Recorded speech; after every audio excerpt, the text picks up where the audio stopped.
menurut standar KUHP baru, Roy Suryo CS ini penanganan kasusnya bisa dengan restoratif justice, tapi di KUHP Orde Baru itu nggak diatur, gitu loh.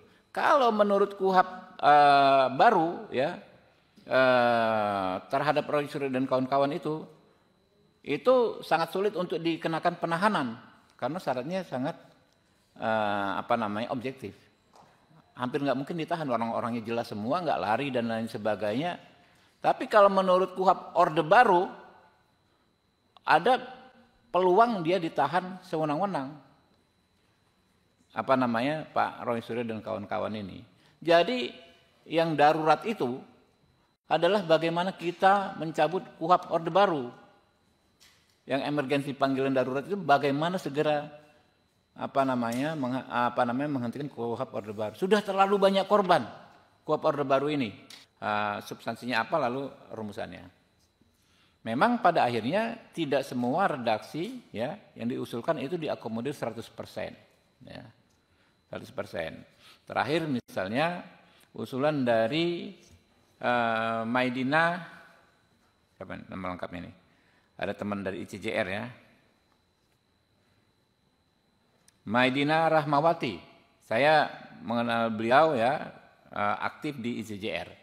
Sampai akhir-akhir pengesahan, beliau meminta memberikan aspirasi soal perluasan objek pra peradilan, termasuk diantaranya soal penelantaran laporan atau undue delay, lalu soal penangguhan penahanan.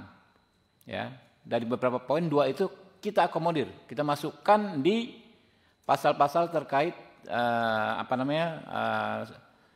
objek pra peradilan.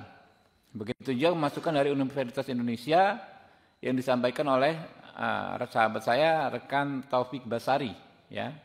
Beliau mengajar di Universitas Indonesia, kirim surat yang ada pakai kop UI, di antaranya soal larangan terjadi penyiksaan dan intimidasi dalam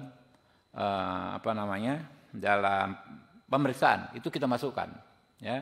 Tapi prinsipnya ya 100% lah ya, mungkin 99,9% KUHP baru ini merupakan masukan dari masyarakat sipil, ya.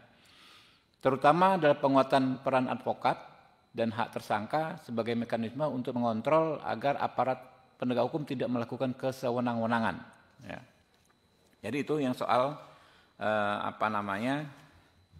soal pencatutan, ya. Nah kemudian ada ini beredar nih, ya. Semacam poster di media sosial yang isinya tidak benar, ya. Disebutkan ya kalau RKUHP disahkan, polisi jadi bisa lakukan ini ke kamu tanpa izin hakim. Ini tidak benar sama sekali. Pertama, diam-diam menyadap, merekam dan mengutak-atik komunikasi, ya. Kedua, membekukan sepihak tabungan dan semua jejak online. 3, mengambil HP, laptop dan data, ya, tanpa izin hakim, ya. Keempat, menangkap, melarang meninggalkan tempat, menggeledah, bahkan melakukan penahanan tanpa konfirmasi tindak pidana. Ini hoax, benar hoax, ya. Yang benar adalah ini kami bikin klarifikasinya, kami sebarkan juga ke teman-teman nanti ya, yang versi WA-nya ya. Bahwa yang pertama ya, menurut pasal 135 ayat 2 KUHP baru ya, soal penyadapan akan diatur secara khusus di undang-undang yang mengatur penyadapan yang baru akan dibahas setelah pengesahan KUHP baru. Jadi belum ada penyadapan itu, memang ada hak upaya paksa penyadapan, tapi pelaksanaan dan pengaturannya akan diatur dengan undang-undang tersendiri soal penyadapan yang akan dibahas kalau KUHP-nya sudah disahkan.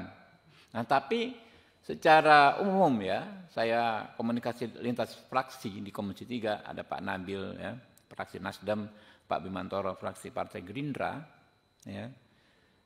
Semua fraksi menyadari bahwa penyadapan itu harus diatur secara hati-hati dan harus dilakukan dengan izin pengadilan. Jadi undang-undangnya belum ada, tapi sikap politiknya sudah ada ya soal penyadapan. Lalu menurut pasal 139 ayat 2 KUHP, semua bentuk pemblokiran, ya kan, kayak tadi ini kan pemblokiran rekening, ya, pemblokiran data online, medsos dan lain sebagainya, ya, dilakukan ya dengan mendapatkan izin hakim 139 ayat 2. Lalu menurut pasal 44 KUHP baru, semua bentuk penyitaan, nah ini yang soal handphone, laptop, disita itu ya, tanpa izin hakim. Menurut pasal 44 KUHP baru, semua bentuk penyitaan harus dilakukan dengan izin Ketua Pengadilan Negeri. Nah, soal penangkapan, tadi katanya bisa ditangkap tanpa konfirmasi tindak pidana. Ini mengacu kepada bahwa penyelidik atas perintah penyidik bisa melakukan penangkapan. Sebetulnya pengaturannya begini, ya. Pertama, penangkapan itu harus dilakukan setelah adanya penetapan tersangka. Penetapan tersangka itu tentu mensyaratkan dua alat bukti, ya.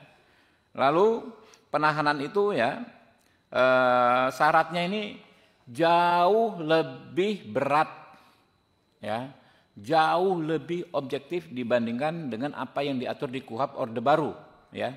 Di KUHP baru penahanan bisa dilakukan pertama apabila tersangka mengabaikan panggilan 2 kali berturut-turut. Ini kan sangat objektif. Panggil sekali nggak datang, 2 kali nggak datang, jelas faktanya. Yang kedua,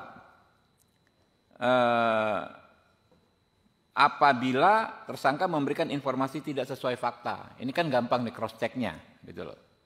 Ketiga, apabila tersangka menghambat proses pemeriksaan, ya. Keempat, kalau menghambat proses pemeriksaan ini kan jelas sebuah tindak pidana, namanya obstruction of justice, ya. Keempat, apabila tersangka berupaya melarikan diri, melakukan ulang tindak pidana, ya, menghilangkan alat bukti dan terancam keselamatannya, atau yang terakhir tersangka mempengaruhi saksi untuk berbohong. Ini juga kan termasuk dalam obstruction of justice yang memang merupakan tindak pidana. Jadi ya, kalau di KUHP Orde Baru orang tuh bisa ditahan hanya dengan 3 kekhawatiran. 1, khawatir melarikan diri, khawatir menghilangkan alat bukti, khawatir mengulangi tindak pidana, yang pemenuhannya unsur yang subjektivitasnya hanya ada pada penyidik. Nah, kalau yang di KUHP baru ini sangat objektif, sangat bisa dinilai, gitu loh. Jadi teman-teman, ya, kami sih terus berdoa sampai sekarang, ya, rekan-rekan Komisi 3 kita di grup, Bismillah kita doakan hari ini bisa disahkan, ya. Semoga nanti benar-benar bisa disahkan KUHP baru, menggantikan KUHP Orde Baru, ya. Jadi aneh kalau ini bilang, ya, ada poster lain berdua kamu bisa jadi korban KUHP baru. Lah, mereka nggak ngomong. Sekarang ini banyak sekali orang menjadi korban KUHP Orde Baru. Lihat misalnya rombongannya kelompoknya Roy Suryo dan segala macam. Itu kan korban KUHP Orde Baru. Kenapa? Ya. Kalau menurut standar KUHP baru, Roy Suryo CS ini penanganan kasusnya bisa dengan restoratif justice. Tapi di KUHP Orde Baru itu nggak diatur, gitu loh. Kalau menurut KUHP baru, ya, terhadap Roy Suryo dan kawan-kawan itu sangat sulit untuk dikenakan penahanan karena syaratnya sangat objektif. Hampir nggak mungkin ditahan, orang-orangnya jelas semua, nggak lari dan lain sebagainya. Tapi kalau menurut KUHP Orde Baru ada peluang dia ditahan sewenang-wenang. Pak Roy Suryo dan kawan-kawan ini. Jadi yang darurat itu adalah bagaimana kita mencabut KUHP Orde Baru. Yang emergensi panggilan darurat itu bagaimana segera menghentikan KUHP Orde Baru. Sudah terlalu banyak korban KUHP Orde Baru ini, ya. Mulai dulu kemarin Pak Egy Sujana dan lain sebagainya, itu kan korban KUHP Orde Baru.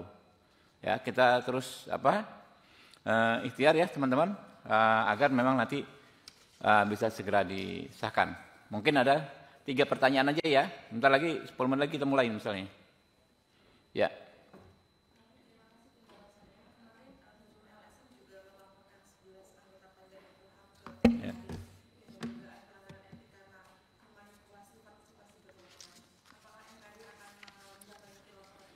Anda nggak datang pertama ya? Baru datang atau enggak? Saya ngomong sejak awal tadi. Ya, yang tidak ada pencatutan udah saya sampaikan. Ya, itu aja jawabannya. Oh enggak, kalau saya, ya, itu laporannya mengada-ngada, ya. Orang jelas kok nggak ada pencatutan, apanya memanipulasinya. Kami justru mengakomodir aspirasi mereka dan 100%, ya 99% mungkin isi KUHP baru ini adalah aspirasi dari masyarakat sipil. Ya. Oke? Dua lagi, kalau enggak ada oke ya. Nanti cukup ya. Terima kasih. Billahi taufiq wal hidayah. Wassalamualaikum warahmatullahi wabarakatuh.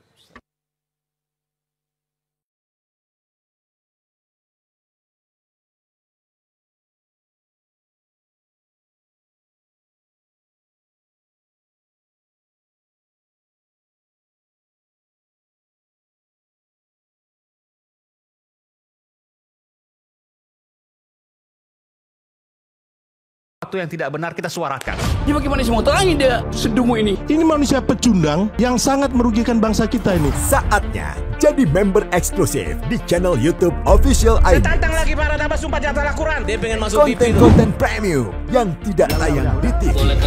Live interaction. Halo pemirsa iNews, ini baru seperti Emoji dan badge spesial. Reakses konten pilihan. Klik YouTube Official iNews. Join member hanya Rp10.000 per bulan.